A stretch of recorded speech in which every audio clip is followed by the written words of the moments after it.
So I just saw a video of a farmer in Florida who states that Donald Trump is the best president in his lifetime and that he supports Ron DeSantis 100%, but he's begging these migrant workers, these undocumented workers, to not leave because he's going bankrupt. All these farmers are going bankrupt. All these contractors are going bankrupt because everybody's left. Because this law that they just passed makes it illegal. Like if I'm working with someone who's undocumented and I'm giving them a ride home and get pulled over, I can get arrested. Not just can they get sent back, they can arrest me. And then the farmers are trying to say, oh, it's been misread and it's been lied to in the press and don't believe it. They're panicking big time. They have fucked around and they are in the find out stage. And I just think it is it's beautiful. It's delicious. It's just chef's kiss.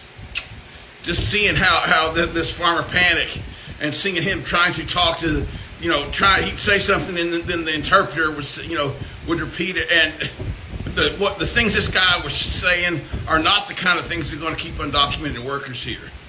There's plenty of work for them wherever they want to go. There are a lot of jobs that Americans don't want to do that undocumented workers can get. And there are a lot of places where they're appreciated instead of persecuted. So I just think it's hilarious that they're finding out now that there's going to be some serious consequences to this. And wait till you find out what tomatoes are going to cost in 6 months. RT Gargiulo has a huge tomato. Most of the tomatoes in the United States are grown in Southwest Florida. And they have a huge tomato operation there. And they don't have any workers. And it's going to be bad. There's literally strawberries and things like that rotting on the vine or on the plant. They can't get anyone to come and work. They got what's coming to them, and I just think it's beautiful. I hope it bankrupts them. I hope it bankrupts every goddamn one of them. Every single right-wing rich guy that supported all this hateful stuff, supported all this anti-trans stuff and this fight with Disney. I'm just loving this. And I'm loving, it's going to be great because in about 6 months, this is really going to hit. And that's just when Ron DeSantis is going to be really trying to hit the campaign trail. Enjoy your finding out, Ron. You're going to find out a lot. And why don't I hire Americans? The simple answer is we can't get the workers. No American ever calls. No American ever shows up. That's why we are so grateful for the guys that are willing to come and do the work here on the farm. We can't do this without them. And we can't do this with people in our local communities a lot of the time. So we're shutting down our market farm. We've officially decided to close the doors to our farm store and market farm. We just notified all of our customers yesterday. That may come as a shock to you. And some of you may be like, well, why are you doing that? There's many reasons. Ultimately, it comes down to we don't feel like the time input for the return is worth it. There's only so much time in a day. I've got several other businesses that just demand my time. I'm a real estate agent, I'm a health insurance agent, and then obviously we run the Tanner Farmstead social media accounts, educating you on how to grow food. And I really want to scale that and scale these other businesses. And I really want to grow putting out more content. And to be honest, I've wrestled with this for the past couple of years. I want my content to be about homesteading and food preservation and all these other fun things that I want to do, but I haven't been able to do because I've got to put so much time into, the turn and churn market farming crops, like lettuce.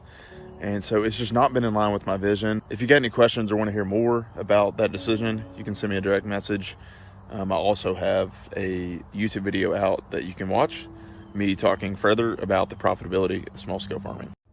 Regarding all these farmers that are now crying about possibly losing their farms because they voted for Trump, this is why you absolutely should not feel bad for any of these farmers that voted for Trump. Now, the ones that didn't vote, yes, feel sorry for them, go support them, do whatever you need to do. But the ones that voted for Trump, do not feel sorry for them, and let me tell you why.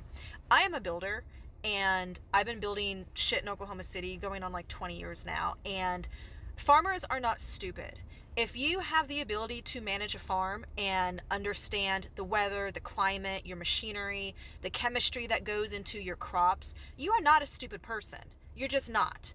And especially when you come from generational farming, you have the ability to look ahead and predict what you need to survive. And so when you have two candidates where you have Kamala Harris on one side giving you a whole fucking list of shit that she's going to do for you and make your life better, and then you have Trump on the other side who can't even come out with a normal sounding sentence, and you still vote for that guy, and you are a farmer, you are either racist or sexist or both. And they're only crying now because now they are being treated exactly how they voted for other people to be treated. Got that? They are being treated how they voted for other minorities, people of color, everybody else, poor people, sick people. That's how they voted for other people to be treated. And now they're the ones being treated that way by losing their livelihood, their homes, their income, their farms. So do not feel sorry for them. This is exactly what they had coming.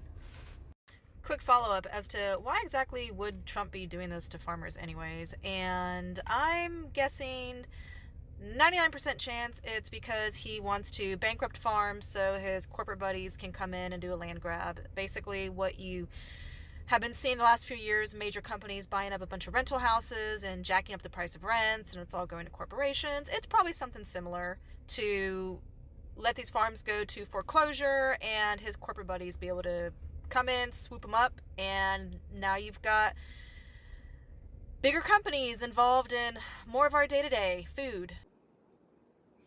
Family owned, over 4,000 acres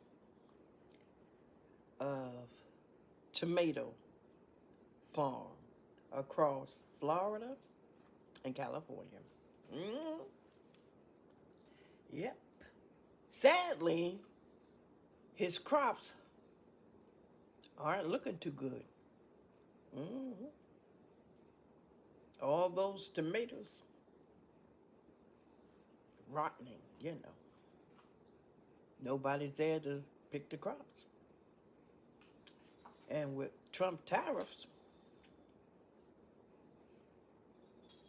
well, they ain't got nothing left to do, y'all, but to mow that shit down.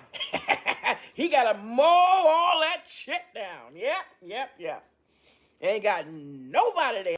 There's stories all over the internet about farmers going bankrupt across the country. And I want you to know, I want to feel sorry for you. I'm struggling. I'm struggling to care at all. And I mean that from the bottom of my heart, because typically I have empathy, but I'm really, really tired of telling you farmers and you people that are in rural parts of the United States, I'm tired of telling you what your vote does to you. Yeah, I mean, you guys in the red states, you keep doing the same thing over and over again, and you're broke.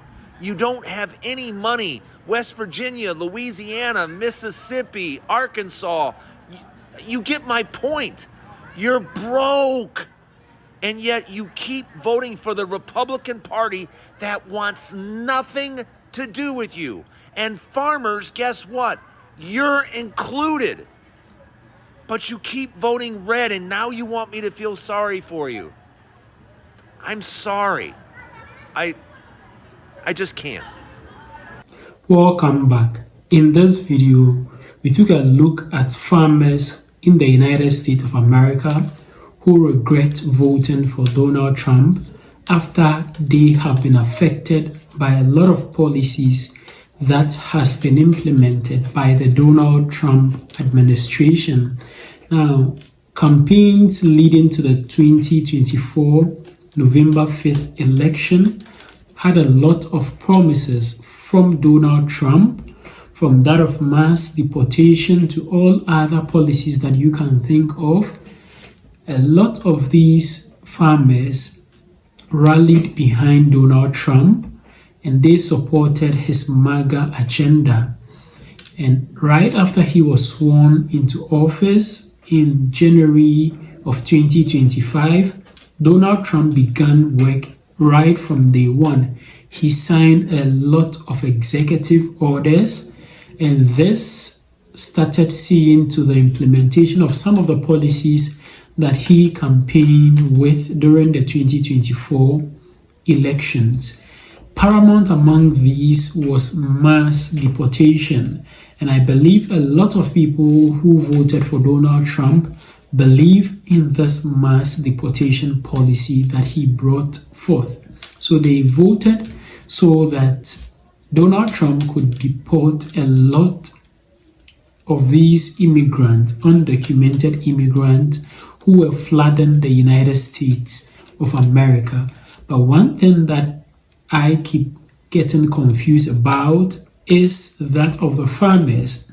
Majority of these farmers have their labor force or their workforce, majority of their workforce coming out of these undocumented immigrants. So it is these undocumented immigrants who come into the United States of America and help with these farming activities on the farm.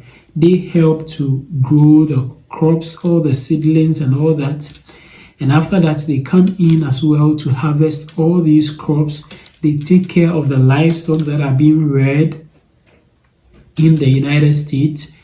So coming together to support mass deportation was in a way not sitting well. I don't know if they had a plan that after all these undocumented immigrants have been deported out of the United States, probably they thought of a perfect replacement for these workforce on their farms. Other than that, I don't know why they will vote in order for their workforce to be deported out of the United States of America. So they voted for Donald Trump, and then he deported a lot of these undocumented immigrants. And so farmers began to feel the ripple effect of the absence of these immigrants on their farms. Their livestock were unattended to.